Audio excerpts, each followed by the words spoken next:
God knows why it's a flimsy bit of paper, because it's so easy to lose. Hey sailors, welcome back to Cruising as Crew. My name is Lucy and today we're going to be going through what documentation you need to be able to work on a cruise ship. But before we start, I just want to remind you to click like and subscribe if you want some more cruise ship content, but let's get into the video. Now, it's pretty self-explanatory. To go and work on a cruise ship, you're going to need, quite a lot of paperwork. However, the big question is, well, what do you need? So that's what we're going to go through today, everything that you need to be able to work on a cruise ship. So the first thing you will need is a passport. The reason mine is covered in stickers is because when you get on the cruise ship, the cruise line looks after your passport for you, and because they have to store it and obviously keep them in alphabetical order, they stick stickers on, and I'm just too lazy to take the stickers off. So yes, I just have loads of stickers on my passport. So you will definitely need a passport, and it has to be valid until 6 months after you finish your contract. If I was due to finish my contract in January 2020, then my passport would have to be valid until June 2020 or thereabouts. The second thing you will need, the C1D visa allows you to work in American waters on cruise ships. Now, some of the cruise ships I have been on have not been in anywhere near America. You can be transferred to another cruise ship at any time that might be in America. So it doesn't matter what cruise ship you are going to work on or where that cruise ship is, you will need to have a C1D visa. The third thing you will need, obviously, visas. So any other visa that you require for the countries that the cruise ship will be visiting. So when we went to the UAE, as well as my C1D visa, I also needed to have this visa and a few others. So yeah, basically any other visa you need, but your company will let you know what visas you need to apply for. And in some cases, your company will actually apply for the visas on your behalf. The fourth thing is your seaman's book. Now, this isn't mandatory. I didn't actually have a seaman's book for the first 2 years that I was working on cruise ships. So this just depends on the company you work for, and it also depends on the cruise line you are going to work for. So the company you work for will let you know if you need a seaman's book, and they will apply for it on your behalf. Number 5, you will need your medical. I have so many medicals, but this is just an example of a medical certificate, and then there's about 100 pages of medical information. Any ship in the world, whether it's a cruise ship or any kind of ship, you will need to have a medical. Most companies will advise you on where you can get your medical done. They might even book your medical for you, but just be aware, when I first started my cruise ship career and I didn't really know much about medicals, the first few medicals that I had cost like £250. Now I'm more experienced, you can get them for like £90 to £100. Like anything, you've just got to do your research. Also, it does depend on the type of medical you have. So I've always had an ENG medical, but the type of medical you need will once again depend on the cruise line that you are going to work for. So you will have to ask your company what medical you need. But the most popular one is the ENG medical. Number 6, you will need your contract of employment. Obviously, when you get to the cruise ship, you will need to prove that you have been employed to work on the cruise ship. And the way that you prove that is by showing your contract, your signed contract from your company or the cruise line. So you will definitely need to have that with you when you embark the cruise ship. Also, with the medical, it has to be the original medical. You will get your original medical back from the practice, and then of course it's advisable that you make photocopies, but when you go to the ship you have to have the original one with you. They will not accept a photocopy. I have known of people who have forgotten that and they've taken a photocopy of their medical and they've thought, well, I'll leave the real one at home to keep it safe, and they simply haven't been allowed to start their contract. They've had to then fly home because they will not accept a photocopy. You have to take the original medical with you. So those are the main things that you will need to be able to get on board, but there are other things that you may need or that I would advise taking, so I'm just going to go through those. It's ideal if you have a photocopy of your passport, or you could take your driver's license. You might need information off your passport that you might not have written down anywhere else, and obviously the cruise line keeps your passport, so it's not like you can just look it up, so it is very handy to have a photocopy with you. If you are going to work on an American ship,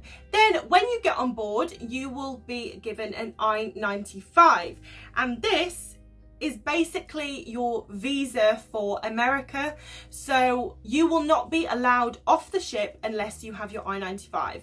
And yes, it is a flimsy little bit of paper. God knows why it's a flimsy bit of paper, because it's so easy to lose. And if you lose it, it's like $200 to get a new one.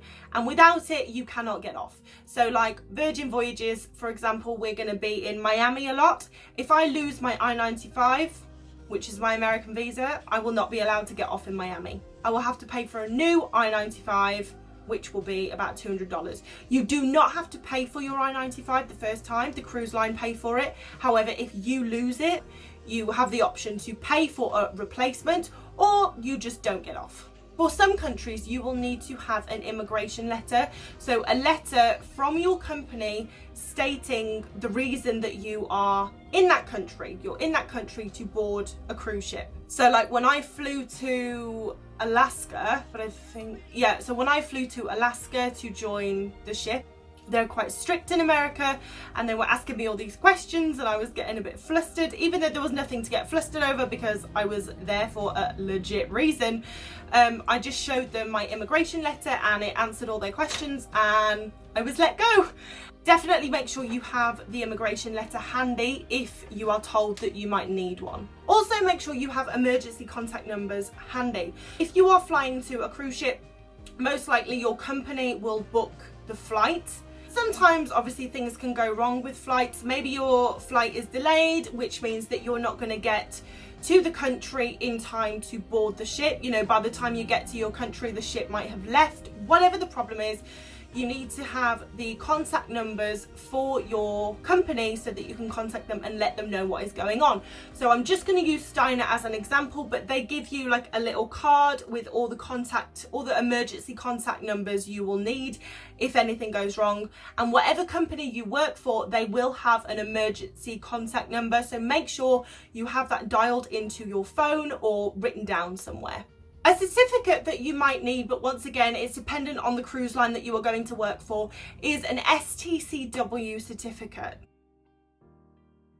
Something I would always recommend taking with you is any certificates that you have that are relevant to the job you are doing. When you get on board your ship, as well as obviously learning your new job, you are going to be learning all the safety procedures. Now, if you have already been on a cruise line and you already know these safety procedures, then you may have already done the training. For example, there's like a life jacket training, and if you have done that, it's valid for 5 years. I take that certificate on every single cruise ship with me, because it doesn't matter if I'm on a different ship. I did the training and it's valid for 5 years. So that means when they try and say, okay, you're new on this ship, you need to do this life jacket training, I can say, actually, I did it then and it's still valid. So if you have any certificates that might be relevant on the ship that you are going onto, then make sure you take them.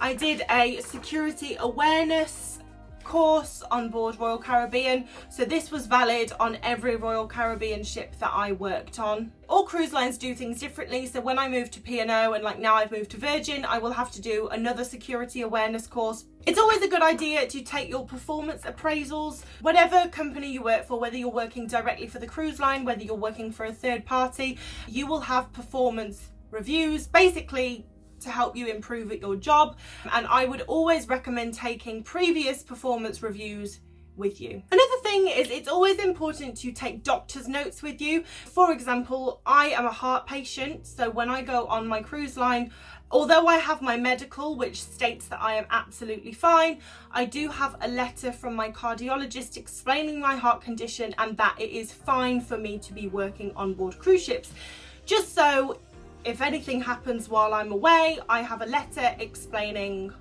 what is wrong with me. Just like if you need regular medication, if you are a diabetic, or if you have any condition that requires regular medication, it's always a good idea to get a letter from your GP explaining exactly what your condition is, why you need the medication, what medication you need, how frequently, just so if anything goes wrong, you've got a letter explaining everything for the medical team on board the cruise ship, which will help them serve you better. This isn't paperwork as such, but I would always recommend taking cash with you. If you are going to work on an American cruise line, then take dollars. If you're working on an English cruise line like P&O UK, then take pounds.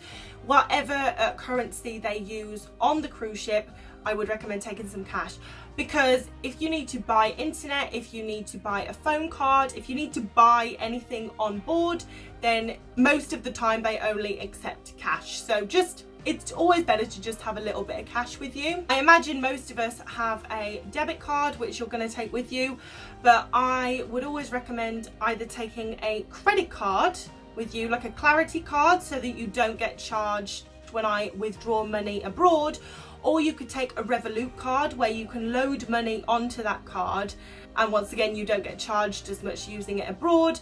But also, if anything happens to your credit card or your Revolut card, you still have your debit card. On my first contract, I only took my debit card and it got eaten, and it was an absolute disaster, because it's not like you can just get a new one sent to you. Well, maybe you can if your ship is just staying in one location, but my first ship, we were going from Alaska to Australia and everywhere in between, so it wasn't like I could just say, okay, well maybe you could send the credit card to Sydney, because I didn't know when we were going to be in Sydney.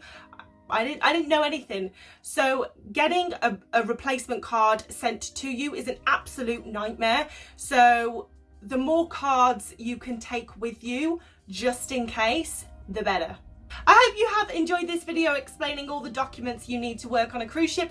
If you have, then please press the like button and the notification bell, because in the next video I am going to be basically telling you how much all this costs, how much all the documentation that you need comes to. But while you wait for that video, you can check out these two videos here. But thank you very much for watching. I hope this has been helpful. Let me know in the comments if it has.